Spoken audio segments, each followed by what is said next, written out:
परम पूज्य जिन धर्म प्रभाविका वात्सल्य मूर्ति आर्यका रत्न 105 श्री सृष्टि भूषण माताजी सत्संग का 30वां वात्सल्यमय पावन वर्षायोग 2023। आयोजक श्री आदि सृष्टि वर्षायोग समिति मुरादाबाद। निवेदक सकल दिगंबर जैन समाज मुरादाबाद। प्रायोजक श्री आदि सृष्टि वर्षायोग समिति मुरादाबाद एवं सकल दिगंबर जैन समाज मुरादाबाद। अनुकूलित कमरे भी उपलब्ध हैं। स्थल मेन मंदिर के सामने सृष्टि मंगलम भवन। अधिक जानकारी हेतु संपर्क करें 9376571001, 9376571003, 7011014812।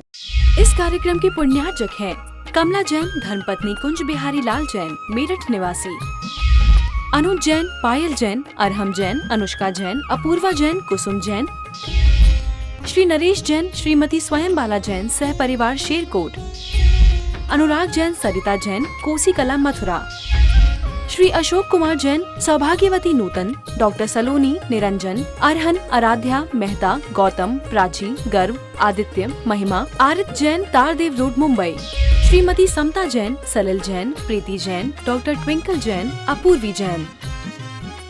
हमें कोशिश करना है अभी से, जरा जरा से घर पे कोई निमित्त मिल जाते हैं उनको दिल से मत लगाओ। सोचो ये तो धर्मशाला है, यहाँ पर लोग हमारे कर्मों की चिट्ठियाँ यहाँ आएंगी, हमने जो करके आए थे वही यहाँ पर भोग के जाना है। पहले अज्ञानता थी कि हमने कर्म बांध लिए, अब हमें विवेक जाग गया कि इस भव के अलावा और कोई भव हमें कर्म काटने को नहीं मिलेगा।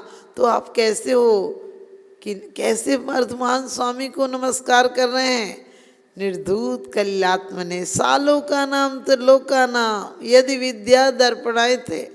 आपकी केवल ज्ञान की विद्या है ना, वो ज्ञान में सालों का नाम त्रिलोका नाम।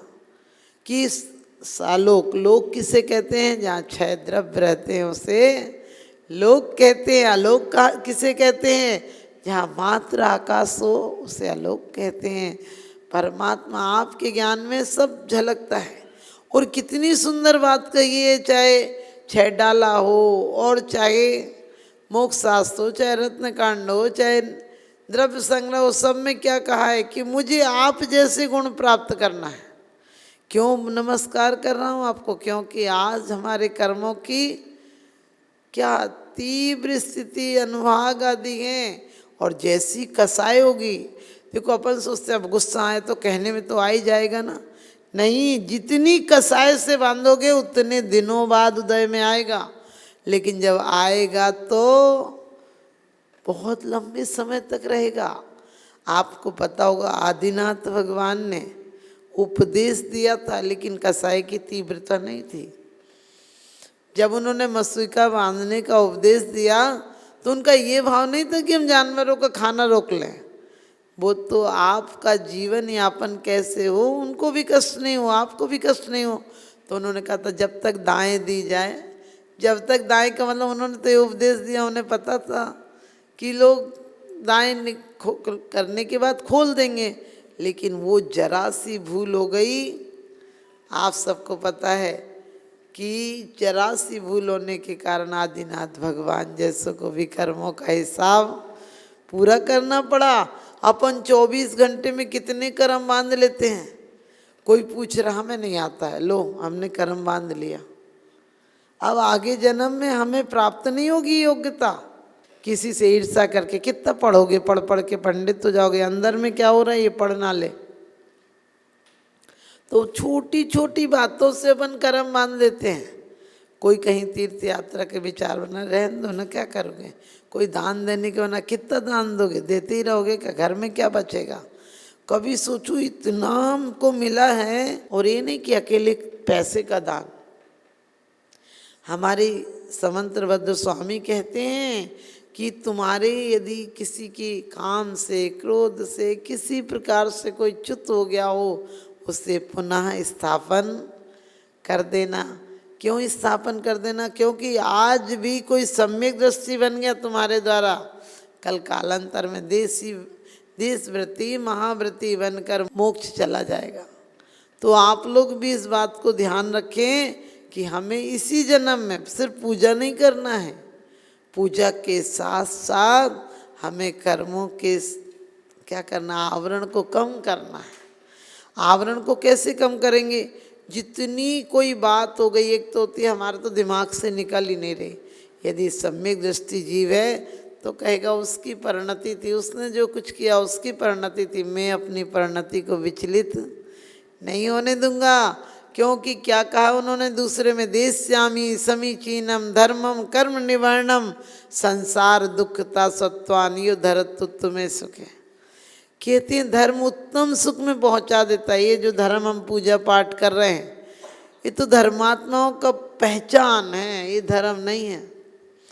क्योंकि सच्चा धर्म तो वो है जो कर्मों को रोक दे, पाप आश्रम को। अभी हमारी भूमिका में शुभाश्रम नहीं रुक सकता है, हमारी भूमिका में, आपकी भूमिका में। अभी हम चाहें कि शुद्धोपयोग में लीन हो जाए, हो पाएंगे क्या? शुभ तो आया नहीं, अभी हमारे घर का कचरा तो निकला नहीं गई, तो यहाँ घर में सुगंध कहाँ से आएगी? घर का कचरा निकालो। इसलिए पुरुषार्थ पूर्वक हमें, पुरुषार्थ आप पूजन करते हो, पाठ करते हो, ध्यान करते हो, क्यों करते हो? पूजा के समय क्या भाव आना चाहिए? आप ही बताओ, कौन से भगवान है? वीतराग भगवान है। मंदिर किस चीज का प्रतीक है? भगवान कौन से भगवान है? माने नहीं, किसकी प्रतिमा होती है? अरिहंत की होती कि सिद्ध की होती है? प्रतिमाएं अरिहंत रूप में होती हैं, लेकिन अब अरिहंत हैं क्या ये? आप बहुत सुंदर बात, अब सिद्ध हो गए। क्योंकि शाम की क्लास में मैं पढ़ाती हूँ, अरिहंत कब तक अरिहंत रहते हैं? जब तक उनके चार कर्म भी बाकी हैं, चार नष्ट किए हैं, तब तक अरिहंत रहते हैं। आयु के अंत में चार अघातिया भी नष्ट कर कर सिद्ध हो जाएंगे। क्योंकि आप सबको पता होगा तो घातिया क्यों घाते हैं? क्योंकि घातिया की सारी प्रकृतियाँ अशुभ हैं। इसलिए परमात्मा के दो भेद बताए हैं, अरिहंत और सिद्ध। अरिहंत अपने आप में कहता, अरि यानी शत्रुओं को जिन्होंने नष्ट कर दिया गए, और शत्रु नष्ट हो जाएं तो क्या होगा? बाद के अघातिया तो नियम से बेचारे चले ही जाते हैं। वो तो जली हुई रस्सी के समान है, दिख तो रहे हैं लेकिन बांधने का काम नहीं कर रहे हैं। तो आज हम सबको संकल्प लेना है कि कोई बात नहीं, तीव्र ज्ञानावर्ण का उदय है हमारा, तो हमको ज्ञान का क्षयोपशम ज़्यादा नहीं, याद नहीं हो पाता है, लेकिन फिर भी हम अपने उपयोग को पुरुषार्थ पूर्वक किस में लगाएंगे? कोई जिनवाणी स्वाध्याय शास्त्र हो रहा है, हम सुनने जरूर बैठेंगे। क्योंकि सुनने मात्र से एक सूत्र सुन लो तो असंख्यात गुणी निर्जरा हो जाती है।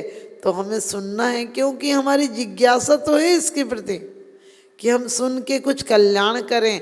और कल्याण देखो, घर परिवार तो हमें चीटी, सब चीटी मकोड़ों की पर्याय में भी मिला है, लेकिन जैन धर्म का तत्व सिद्धांत कभी नहीं मिला है। इसलिए आचार्य कहते, सदृष्ट ज्ञान वृत्तानि धर्मम धर्मेश्वरा विदु यदि ये प्रत्यनिकानि भवंती भवपद्धति। कहते सम्यक दर्शन क्या है? सम्यक दर्शन सात तत्वों का ज्ञान। सात तत्वों को याद कर लो, लेकिन विचार क्या करना है कि मैं जीव हूँ, पुद्गल से भिन्न हूँ। ये तो संयोगी पर्याय है, यहाँ मिली है। ये चोला भी मनुष्य का मिला है, कुछ दिन बाद ये बदल कर देव का, नरक का कोई भी मिल सकता, और वहाँ से भी बदला है। हमने कोई ऐसी पर्याय नहीं है, एक भी पर्याय ऐसी नहीं है जो हमने प्राप्त करके छोड़ी नहीं हो। कोई सी पर्याय सोचो, कितने दुख सहे हैं। कभी याद आ जाए तो रोंगटे खड़े हो जाते हैं, रोना आ जाता है कि अब इतनी और संसार, इतने दुख भोग कर आज भी हमारा वैराग्य नहीं जगा। आज भी सच पूछो तो ये भाव नहीं उठा कि काहे को और ज़्यादा आसक्ति करना, काहे के लिए तेरी मेरी करना। सब यहीं पर आप सबको पता है, आगम देखकर, हमें वर्तमान योग देखकर क्या ज्ञान होना चाहिए। यहाँ रावण सीता के चक्कर में आप सबको पता है लाखों लोग मर गए, और आने वाले समय में सीता बेटा होगी रावण की। तो आप सोचिए कि वो आने वाले समय में लक्ष्मण और ये बेटे होंगे और आखिरी टाइम में तो वो गणधर होंगे। तो ऐसी ऐसी पर्यायें, फिर किससे बैर करना। और एक जरा सी गलती वेदवती की पर्याय में, आप लोगों ने वर्तमान योग पढ़ा होगा कि वेदवती की पर्याय में निदान कर लिया था सीता के जीव ने, क्योंकि पहले बचपन में सगाइयाँ बात हो जाती थी पक्की, तो रावण को देने के लिए कही थी और राम के जीव को दे दी थी। और वो वापस आए, दो भाई थे, और उसने अकेली वेदवती को देखकर उसके पति को भी मार दिया। उसने जो शादी तो हो नहीं पाई थी, दूसरे से हो गई थी, इसलिए उसने आकर वेदवती को मार दिया, उसके पति को मार दिया, और पिता ने रोका तो पिता को भी मार दिया। तो उसने उस पर्याय में कहा था कि मैं अभी निर्बल हूँ, तूने मेरे पिता को और पति को मारा है, मैं भी किसी समय में तेरे दोनों पक्षों को नाश कर दूंगी। तो आप देखो, राजा मय को भी मार दिया, मंदोदरी के पिताजी को भी, मैंने ससुर को भी मार दिया, और रावण के पूरे वंश को। ऐसे निदान हमें नहीं करना है, क्योंकि हमने, आपको बताएंगे सम्यक दर्शन में क्या क्या नहीं होना चाहिए। हमें ये पता होना चाहिए कि सम्यक दर्शन में मद नहीं होना चाहिए, भय नहीं होना चाहिए, 8 गुणों के विपरीत, आप सबको पता है 8 गुणों के विपरीत 8 दोष होते हैं, वो नहीं होना चाहिए हमें। हम भगवान से कोई आकांक्षा नहीं करें, आकांक्षा एक ही है कि परिणाम विशुद्धि होकर हम आप जैसे बन जाएं।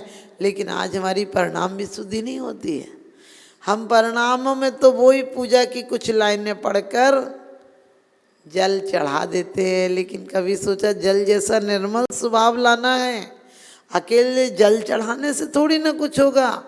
जैसे कि जल कहीं रुकता नहीं है, रोको तो वो अपना रास्ता धीरे धीरे बना लेता है। इसी प्रकार से परमात्मा, मेरी शक्ति ऐसी हो, आत्मिक शक्ति को कोई रोक नहीं पाए। कभी रुकने का मौका आए परिवार में, गृहस्थी में, तो मैं अपना लक्ष्य साइड से निकल जाऊं। जिस प्रकार से पानी को गर्म करो उतनी देर गर्म रहता है, पुनः ठंडा हो जाता है। इसी प्रकार से मुझे घर में रहते हुए कोई विकल्प आ भी जाता है तो मैं पुनः अपने स्वभाव में, शीतल स्वभाव में आ जाऊं। पानी जब गिरता है तो बहुत कुछ मिट्टी लेता है, लेकिन धीरे धीरे आगे चलकर मिट्टी को, कचड़े को छोड़ता जाता है, निर्मल हो जाता है। इसी प्रकार से परमात्मा में अनादिकाल से इन द्रव्य कर्म, भाव कर्म, 9 कर्मों के चक्कर में पड़कर मेरी आत्मा मलिन नहीं होती, आत्मा पे मलिनता चढ़ जाती है।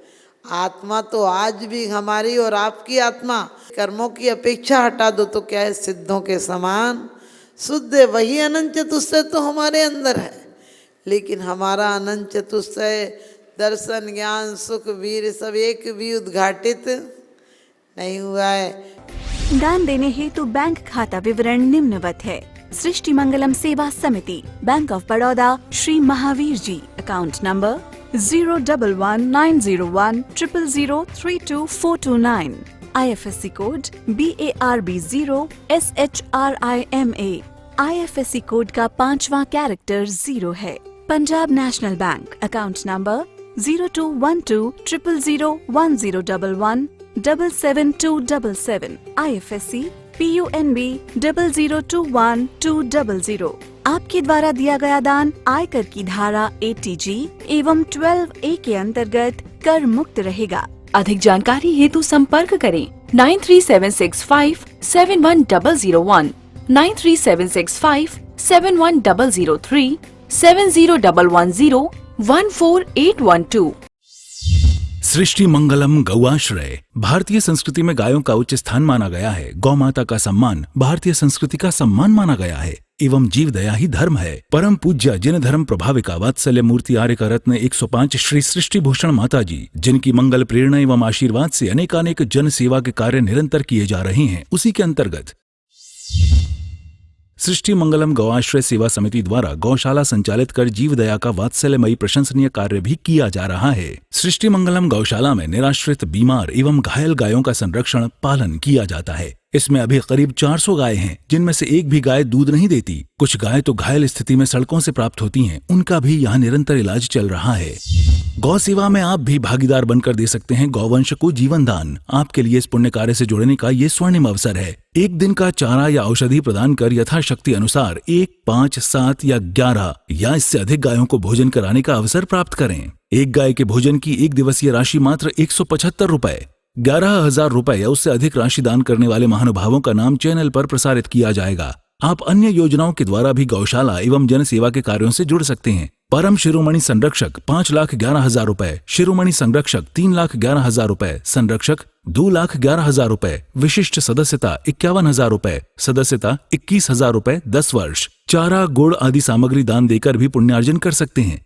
गौ रक्षा से होगी देश पर्यावरण की रक्षा, अर्थ विज्ञान एवं अध्यात्म रक्षा। गाय जीवन यापन को दूध, पर्यावरण को गोबर देती है, जिससे तेल डीजल के लिए विदेशों को मुंह मांगा पैसा नहीं देना पड़ेगा। गौमूत्र से औषधि देती है, खेती को बैल देती है। हमारे शासन प्रशासन ने गौ संरक्षण में बहुत बड़ा संरक्षण दिया है। गौशाला आर्यका सृष्टि भूषण माताजी के आशीर्वाद से अनेकों संतों की सेवा की योजनाएं सुचारू रूप से संचालित हैं, जिनमें जरूरतमंदों की शिक्षा, स्वास्थ्य पर कार्य किए जा रहे हैं। पूज्य माताजी के आशीर्वाद एवं प्रेरणा से गाय संरक्षण का कार्य किया जा रहा है, जिसमें कत्ल खाने ले जाने वाली एवं आवारा, निराश्रित, चोटग्रस्त गायों का उपचार, साथ ही उनको आश्रय के लक्ष्य से गौ रक्षा का अभियान चलाया जा रहा है, जिसमें आप अपनी यथाशक्ति अनुसार सहयोग देकर पुण्यार्जन के शुभ कार्य में सहयोग देकर पुण्यार्जन अवश्य करें। देर न करें, आज ही जुड़ें ऐसे महापुण्य के कार्यों से। अधिक जानकारी हेतु संपर्क करें 9376571001, 9376571003, 7011014812। सृष्टि मंगलम सेवा समिति। दान देने हेतु बैंक खाता विवरण: Punjab National Bank, account number 021200001011777277, IFSC code PUNB 0021200।